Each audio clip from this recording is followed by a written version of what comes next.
છેલ્લા 4 વર્ષથી પીડા ભોગવતા ભુજ શહેરના રેલડી ફાટક પાસે જમીન ધરાવતા ખેડૂતો આજ રોજ વિરોધ પ્રદર્શન કરવા માટે આવ્યા હતા અને આ ખેડૂતો સાથે જ્યારે અમારા કચકર ટીવી ન્યૂઝની ટીમ દ્વારા વાતચીત કરવામાં આવી ત્યારે તેઓ જણાવી રહ્યા છે કે સરકાર શ્રી દ્વારા અહીં એક નવો રસ્તો બનાવવા માટેનો પ્લાન મંજૂર કરવામાં આવ્યો છે, પરંતુ આ પ્લાનના કારણે આશરે 19 થી 20 જેટલા ખેડૂતોની જમીનના 2 ટુકડા થઈ રહ્યા છે અને તેના કારણે એ ખેડૂતોની જમીન ખેતી લાયક રહેતી જ નથી। હવે તેઓ જણાવી રહ્યા છે કે પહેલા જે જૂનો પ્લાન હતો તે મુજબ રસ્તો અને પુલ બરાબર બની જ શકતો હતો, પરંતુ રાતોરાત શા માટે નવો પ્લાન બનાવી દેવામાં આવ્યો અને તમામ નિર્ણય જે છે તે બદલી નાખવામાં આવ્યા તે કંઈ જ સમજ પડતી નથી। તેઓ જણાવી રહ્યા છે કે છેલ્લા 4 વર્ષથી અમે કલેક્ટરને રજૂઆત કરી રહ્યા છીએ, પરંતુ વારંવાર કલેક્ટરની બદલી થઈ રહી છે। તેના કારણે અમે પણ મુશ્કેલીમાં મુકાયા છીએ, કારણ કે ફરી નવા કલેક્ટર આવે અને ફરી પાછી એ જ પરિસ્થિતિ સર્જાઈ રહી છે। ત્યારે અમારા કચકારી ટીવી ન્યૂઝની ટીમ દ્વારા આ વિસ્તારમાં જમીન ધરાવતા નાના મોટા ખેડૂતો સાથે વાતચીત કરવામાં આવી હતી અને તેઓએ પોતાની આપવીતી અમારા સમક્ષ ઠાલવતા આ મુજબ જણાવ્યું હતું। હું રજનીકાંત રતિલાલ શાહ, હું ભુજમાં રહું છું। મારી વાડી એટલે મારું વિહારધામ છે, જેમાં જૈન સંપ્રદાયના કોઈ પણ સાધુ સંતો હોય, કોઈ પણ સંપ્રદાયના હોય, એના માટેનું અમારું આખું વિહારધામ છે। ત્યાં દેરાસર છે, ઉપાશ્રય છે અને ગૌશાળા છે। અમારી પ્રવૃત્તિ માત્ર સેવાની પ્રવૃત્તિ છે। છેલ્લા 20 વર્ષથી અમે આ કરીએ છીએ, પરંતુ છેલ્લા 5 વર્ષથી નેશનલ હાઈવેવાળા જે લોકો છે એમણે અહીંથી એક નવો રોડ બનાવવાનું શરૂ કર્યું છે। તો હકીકતમાં જે રોડ છે ને, જૂનો રોડ એ લોકોએ જે પ્લાન પાસ થયું હતું એ પ્લાન આખો ફેરવી નાખ્યો છે। સીધો પુલ ઉપરથી આ ફાટક ઉપરથી રોડ જતો હતો, એ રોડ એમને કેન્સલ કરી અને નવો રોડ બનાવવાનું એક પ્રપોઝલ એ લોકોએ મૂકેલી છે, જેનો અમારો વિરોધ છેલ્લા 5 વર્ષથી ચાલે છે। કારણ કે અમારો જૈન સંકુલ એમાં આવી જાય છે, અમારા સમગ્ર જૈન સમાજની લાગણી એમાં ખૂબ દુભાય છે। કારણ કે આમાં આખો જૈન સમાજ છે, મારું પર્સનલ નથી, ટોટલી જૈન સંપ્રદાય હોય એના જૈન સાધુ સંતો ભગવંતો જેટલા છે બધા માટેનું વિહાર સ્થાન છે। એ લોકોથી સાઈડમાંથી તોડી અમારો સાધ્વીજી ભગવંતનો ઉપાશ્રય છે એ તોડવા માંગે છે। અમારો સખત વિરોધ છે કે છેલ્લા કેટલાક વર્ષથી ક્યાંક ખોટું પગલું છે। સાથે 18 થી 19 નાના ખેડૂતો આવી જાય છે અને રસ્તો એવી રીતે કાઢે છે કે બધાની વાડીઓ જે છે એનીથી વચ્ચેથી રસ્તો નીકળે છે, એટલે કોઈને વાડી કામ આવે એમ નથી। એ ગ્રીન પટ્ટો છે, અહીં બધાનો આજીવિકાનું સાધન છે, એટલે અમારો સખત વિરોધ છે કે આ રસ્તો જૂના પ્લાન પ્રમાણે કાઢવાની કોની ના નથી। બધા લોકો જમીન સંપાદન કરવા પણ તૈયાર છે, પ્લાન ઉપર બધા રાજી પણ છે, પણ જે જૂનો નકશો છે, જે પાસ થયેલો છે, એ નકશા ઉપર જ કામ થવું જોઈએ એ મારી માંગણી અને લાગણી છે। તો આ માંગણી અને લાગણી તમે નેશનલ હાઈવે સુધી પહોંચાડવા માટે આપ સૌને હું ખાસ ભલામણ કરું છું। મારું નામ છે રમેશભાઈ પરમાર, કુકમા કિસાન સંઘ પ્રમુખની જવાબદારી નિભાવી રહ્યો છું। આજે અમારી માંગ તો લગભગ આજ છેલ્લા 4 વર્ષથી ચાલે છે। અમે કચ્છ જિલ્લા વતી ભારતીય કિસાન સંઘે કચ્છ જિલ્લા કલેક્ટરને આવેદનપત્ર આપેલું હતું, લેખિતમાં આપેલું છે અને મૌખિક પણ બેઠક કરીને વાત કરેલી, પણ વારંવાર કલેક્ટરની બદલી થઈ જાય છે અને આ કામ પાછું ગૂંચવણમાં પડી જાય છે।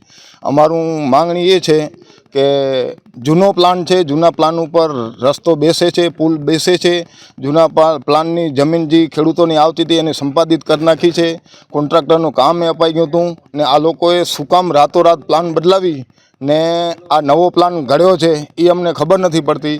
તેથી અમે આજે વિરોધ કરવા નીકળ્યા છીએ ને આ જે નવો પ્લાન કરે છે એમાં ઓછામાં ઓછા 19 ખેડૂતો, નાના મોટા નાનકડા જ ખેડૂત છે બને ત્યાં સુધી, એની જમીનના ટુકડા થઈ જાય છે ને ટુકડા થઈ જાય ને ઓવરબ્રિજ એના માથે જ આવી જાય છે, તો એની બેકોની જમીન ખેતી લાયક રહેતી જ નથી, એને કોઈ કામ કરવાનું અનુકૂળ નથી બેસતું। તો અમારો સરકારશ્રીને એક જ નિવેદન છે કે તમે જૂના પ્લાન ઉપર લઈ જાઓ, જૂના પ્લાન ઉપર જમીન પણ સંપાદિત કરેલ છે, ખેડૂતોએ મંજૂરી આપી છે, તો એ કામ સરળ બનશે તો ખેડૂતને અગવડ ન થાય। ને બીજું કે ખેડૂત આજે આ જે જગ્યા કપાવવાની છે નવા પ્લાનમાં એ બધો ઝાડી વિસ્તાર છે, જેને કંઈ બાગાયત વિસ્તાર છે, બાગાયત વિસ્તાર છે, અનુકૂળ જમીન છે ને સારી અને જમીન હોવાથી ઉપજાઉ પણ છે ને સારી રીતે ખેતી થઈ શકે છે। તો આવો ગ્રીન બેલ્ટ જેને કહીએ કે સારી જમીનનો નખો વરવા જઈ રહ્યો છે, તો જૂના પ્લાન ઉપર કોઈને નુકસાન નથી થતું ને એનું કામ પણ સરળ થઈ જાય છે। તો આવું શા માટે કરે છે? અમારી માંગ એટલી જ છે કે જ્યાં સુધી જૂના પ્લાને જશે ત્યાં સુધી અમને વાંધો નથી, નવા પ્લાનમાં આવશે તો અમે અડચણ કરશું. ને આજે હું એક નહીં પણ ભારતીય કિસાન સંઘ કચ્છ જિલ્લાના દરેક ખેડૂતોની આવી જ માંગણી છે કે જૂના પ્લાન ઉપર લઈ જાઓ, કોઈને અડચણરૂપ ન બને.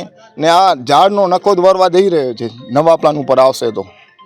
શશિકાંત પટેલ, આંતરરાષ્ટ્રીય હિન્દુ પરિષદ ગુજરાત પ્રદેશના મહામંત્રીની જવાબદારી છે અને અહીંયા હું અસરગ્રસ્ત કિસાન તરીકે છું. મારી અહીંયા ખેતીવાડી છે. આજનો આ વિરોધ જે છે એ છેલ્લા 5 વર્ષથી અમે આ વિરોધ ચલાવી રહ્યા છીએ અને અમારી સાથે, ખેડૂતો સાથે અને જૈન આશ્રમ સાથે ભારોભાર સત્તાનો દુરુપયોગ કરી નેશનલ હાઈવે ઓથોરિટી અને આ ખેડૂતોને અન્યાય કરે છે. વિષય એવો છે કે ભારતનો વિકાસ થાય એમાં ખેડૂતો ખુશ હોય અને ખેડૂતો તો બધા દેશભક્ત લોકો છે, એ તમને સામેથી સહકાર પણ આપે. પણ જે પ્રકારે નેશનલ હાઈવે ઓથોરિટી જે રોડનું કામ કરી રહી છે એ ક્યાંક ને ક્યાંક એમાં ભારે ષડયંત્ર છે. એમાં ભુજ તાલુકાનું આ જે રેલડી ગામ છે ત્યાં એક રેલવે ક્રોસિંગ આવે છે, ત્યાં રેલવે ઓવરબ્રિજ અર્થાત ROB બનવાનો છે.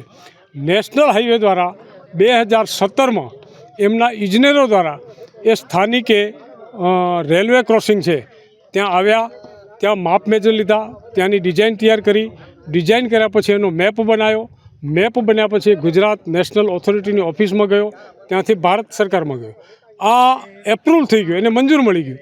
એ મંજૂરીની આધારે નેશનલ હાઈવે ટેન્ડરો બહાર પાડ્યા અને એ ટેન્ડરોમાં સદભાવના કન્સ્ટ્રક્શન કંપની હતી, એને આ ROBનું કામ સોંપવામાં આવ્યું 2017માં. અને એનો જે એ પ્લાનનો જે નંબર છે એ 01/148/2017-18 આ પરિપત્રથી એમનું ટેન્ડર મંજૂર કરવામાં આવ્યું. અહીંયા બ્રિજનું કામ કરવા માટે સદભાવના કન્સ્ટ્રક્શન કંપની સ્થાનિકે આવી ગઈ. એમાં જરૂરી ખેડૂતોની જે જમીન 3-4 ખેડૂતોની ખેતીની જમીન આવતી હતી એ જમીન સંપાદિત થઈ ગઈ, એના રૂપિયા પણ ચૂકવાઈ ગયા, બધું થઈ ગયું.